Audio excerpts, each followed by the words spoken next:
सबसे पहले जगदीश सिंह साहब, शुरुआत आपके साथ करते हैं। किसानों की बात को बहुत करीब से आप समझते हैं, उनके दुख दर्द, कैसे चेहरे पर मुस्कान आए, आप इसे बहुत अच्छे से जानते हैं। मुझे सिर्फ यह बता दीजिए सिंह साहब, क्या हम किसानों की स्थिति अभी वैसी है जैसी होनी चाहिए थी, जैसे दावे वादे किए गए थे, या अभी भी उनसे जो कुछ कहा गया था उसमें बहुत कुछ होना बाकी है? सिंह साहब,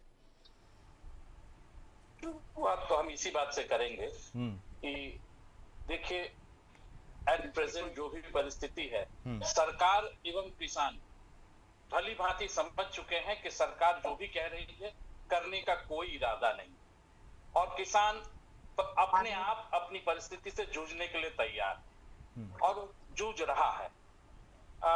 मक्के की खेती के बारे में जो बात हुई, मुख्यमंत्री जी गए और औरैया गए और उन्होंने तरह तरह की घोषणा की, पर एक मूल जो बात है वो शायद मुख्यमंत्री जी को उनके अधिकारियों ने नहीं समझाया। उनका उद्देश्य है मक्के की खेती बायोडीजल के तौर पे इस्तेमाल करने के लिए। उनका उद्देश्य है कि इथेनॉल जो ब्लेंडिंग का प्रोग्राम है 2018 में जो स्टार्ट हुआ था, जो 1.5% 2014 से लेके अब उसको 20% इथेनॉल ब्लेंडिंग की बात है पेट्रोल में।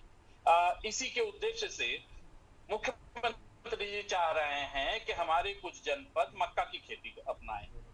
बिल्कुल गलत है ये सोच। ये सोच इसलिए गलत है कि मक्का की खेती मूल रूप से जिन जनपदों में करनी चाहिए और होती है, उन जनपदों पे इसका जोर नहीं है।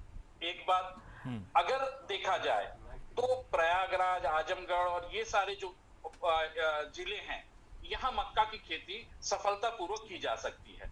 और एट प्रेजेंट जहां वो लोग फोकस कर रहे हैं वो जनपद हैं जहां गन्ना की खेती प्रमुखता से की जा रही है।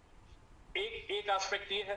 दूसरी चीज, मक्का की खेती सिर्फ इथेनॉल के लिए नहीं है, पोल्ट्री फीड के लिए मक्का अत्यंत ही आवश्यक इनपुट है।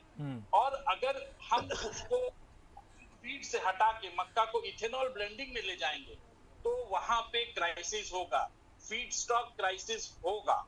और ये चीज को बिल्कुल नजर नहीं किया गया, इस पे जरा भी गौर नहीं किया गया। ये कुछ महत्वपूर्ण बिंदु है जिसको ये दिखाता है कि अधिकारियों ने अधूरा बात पेश किया है और अधूरी योजना से वो फिर बस घोषणा के लिए ही, एक इवेंट के लिए ही ये सारा कुछ हो रहा है। किसान की भलाई इसका कोई उद्देश्य नहीं।